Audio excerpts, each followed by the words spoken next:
ঠিক থাকলে ২৬ জানুয়ারি শুরু হতো বাংলাদেশ দলের বিশ্বকাপ ক্যাম্প। লিটন দাস, তাসকিন আহমেদ, মুস্তাফিজের মননে মস্তিষ্কে থাকত শুধুই বিশ্বকাপ ভাবনা। লিটন দাস হয়তো প্রথমবার অধিনায়ক হিসেবে বিশ্বকাপে টস করতে নামার পরিকল্পনা করতেন। প্রথম বিশ্বকাপ খেলার আনন্দে রোমাঞ্চিত হয়ে দিন পার করতেন পারভেজ ইমন, সাইফ হাসানরা। তবে সেই সবকিছুই এখন আকাশ কুসুম স্বপ্ন, স্বর্ণালী অতীত। বিশ্বকাপ থেকে বাদ পড়েছে বাংলাদেশ, ক্রিকেটাররা এখন ব্যস্ত ভিন্ন কাজে।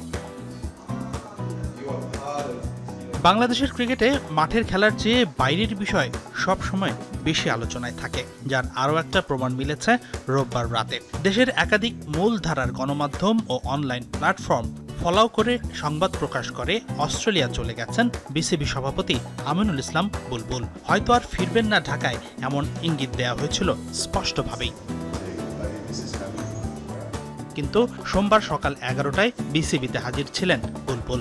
আম্পায়ার্স ও ম্যাচ রেফারিদের কর্মশালায় উপস্থিত ছিলেন বিসিবি বস। শুধু তাই নয়, নিজের অভিজ্ঞতাও বিনিময় করেছেন। অনুষ্ঠান শেষে বের হবার সময় সংবাদকর্মীরা প্রশ্ন করেছিলেন তাকে, আপনি নাকি বিদেশে চলে গেছেন? বিসিবি সভাপতি মুচকি হেসে বলেছেন, আমি তো বিদেশেই আছি, তাই নয় কি? আমিনুল ইসলামের ছোট্ট এই উত্তরেই ছিল অনেক প্রশ্নের কঠোর জবাব। আসলে কি বলবেন? আমি কি বলবো, আপনি দেখতেছেন না আমি কোথায় আছি।